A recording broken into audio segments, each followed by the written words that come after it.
L'aménagement du territoire français, pourquoi et comment aménager le territoire français?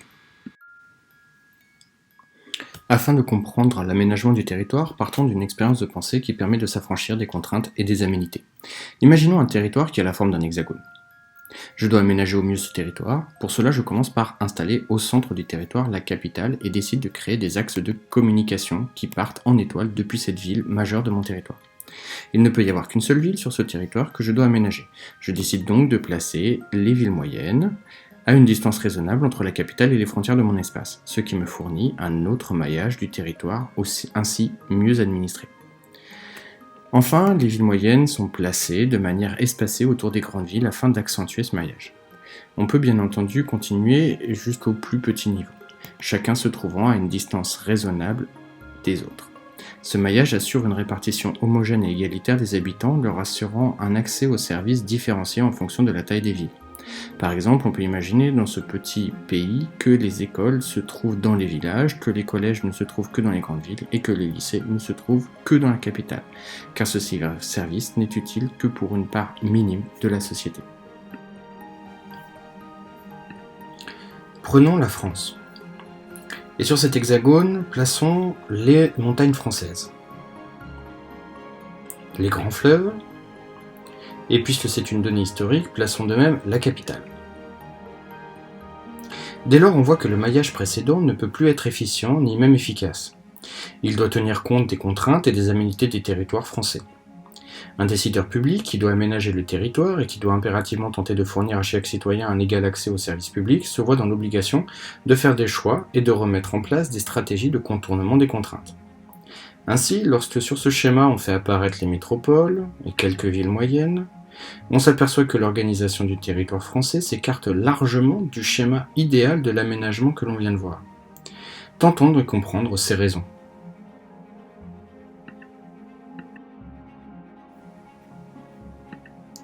Afin d'étudier au mieux cette question, il convient d'organiser le propos en 3 points. Tout d'abord, nous verrons les contrastes territoriaux qui existent en France. Dans un second temps, nous verrons les spécificités de l'agglomération parisienne. Enfin, nous nous intéresserons au réseau de transport en France et en Europe.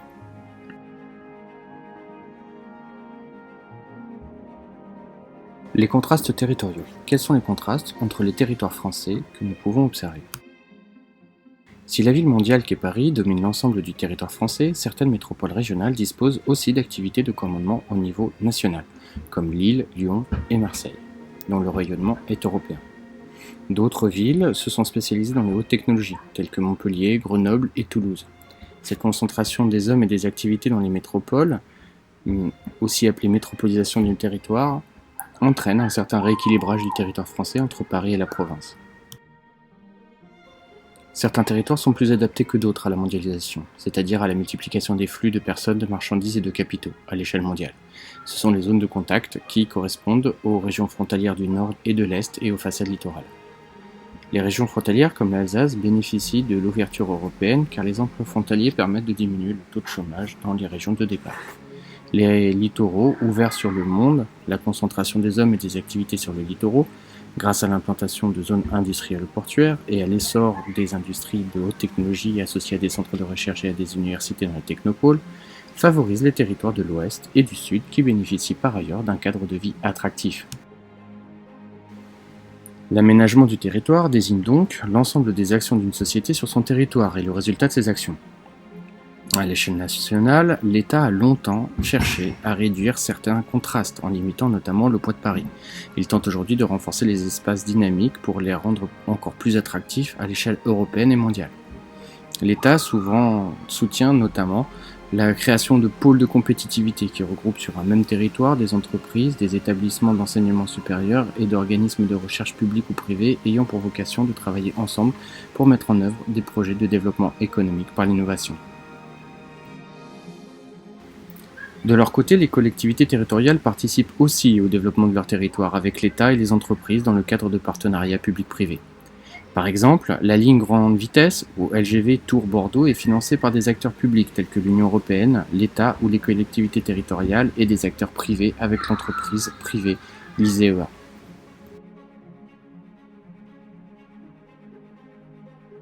Grand 2, l'agglomération parisienne. quelles sont les spécificités de la capitale parisienne qui peuvent expliquer son poids dans l'organisation du territoire français? Paris est une capitale politique et économique. Paris est non seulement la capitale politique de la France, comme en témoignent certains lieux tels que l'Élysée, le Palais Bourbon ou l'Hôtel Matignon, mais l'agglomération parisienne est aussi une capitale économique qui réalise environ 30% du produit intérieur brut national, c'est-à-dire l'ensemble des richesses produites à l'intérieur d'un pays et concentre 36% des emplois qualifiés. Paris est aussi une capitale culturelle, car, outre son patrimoine culturel d'exception, avec des monuments ou des musées tels que la Tour Eiffel ou le Palais du Louvre, l'agglomération parisienne est le premier centre universitaire avec un tiers des étudiants et la plupart des grandes écoles. La métropolisation de Paris, renforcement de la concentration des activités de pouvoir dans les métropoles a des conséquences négatives, comme la détérioration de l'environnement.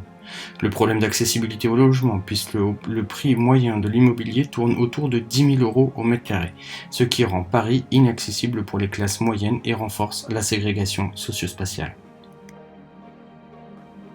Paris est une ville mondiale, c'est-à-dire une métropole qui concentre des fonctions décisionnelles, lui donnant une influence mondiale dans les domaines politiques, économiques, culturels. Des organisations internationales comme l'UNESCO, Organisation des Nations Unies pour l'éducation, la science et la culture, ont leur siège à Paris, où l'on trouve également des ambassades et des consulats de plus de 180 pays. De plus, Paris et sa région exercent des fonctions de commandement économique à l'échelle internationale. En effet, l'agglomération parisienne occupe le 2e rang mondial pour l'implantation de sièges sociaux des firmes transnationales ou FTN, notamment dans le quartier d'affaires de la Défense, le premier au niveau européen. Par ailleurs, 26% des emplois créés par les investissements directs étrangers, ou IDE, en France le sont à Paris et dans sa région. Paris est enfin une ville dédiée aux nouvelles technologies, la première technopole française, notamment avec le plateau de Saclay, situé au sud-ouest de l'agglomération qui associe des grandes écoles et universités scientifiques telles que Polytechnique à des centres de recherche publics et privés comme le CNRS.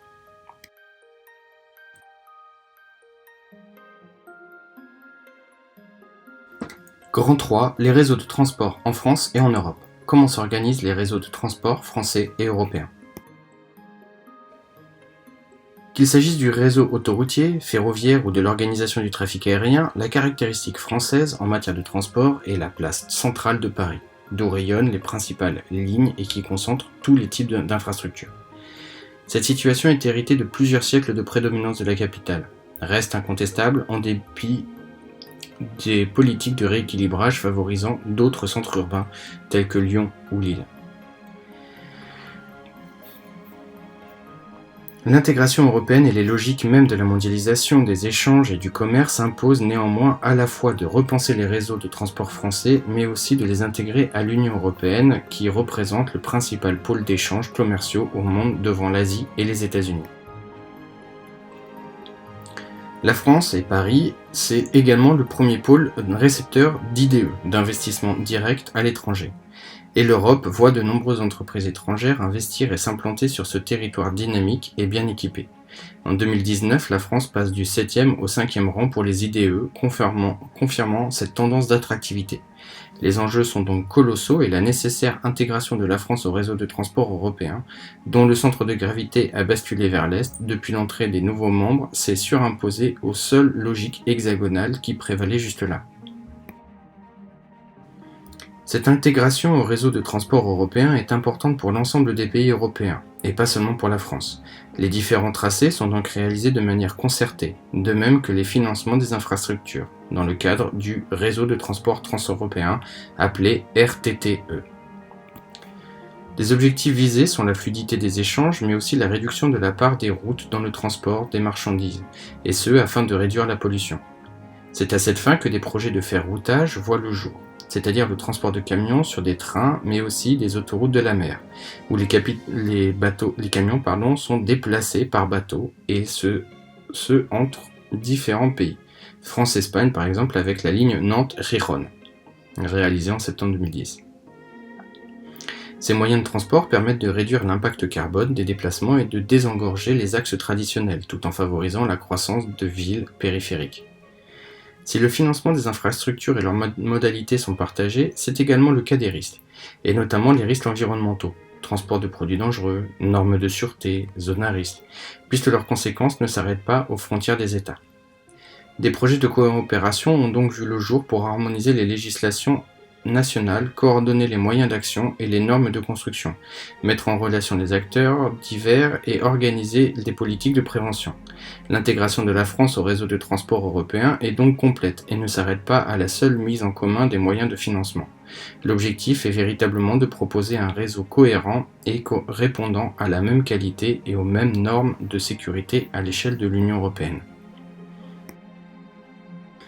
Si la question des tracés du financement et de la sécurité font partie des logiques et des modalités de l'intégration européenne, la France a également su développer des infrastructures modernes, capables de capter une part importante des échanges mondiaux.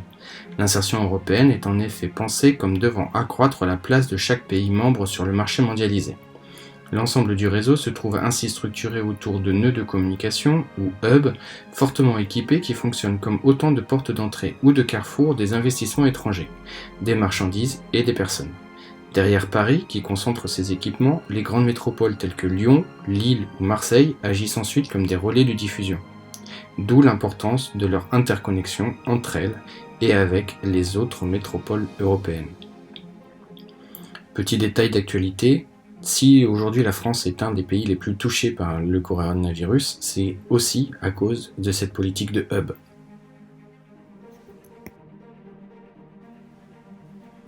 L'organisation de ces nœuds de communication se fait sur des plateformes multimodales, c'est-à-dire des terminaux où se rejoignent plusieurs modes de transport différents.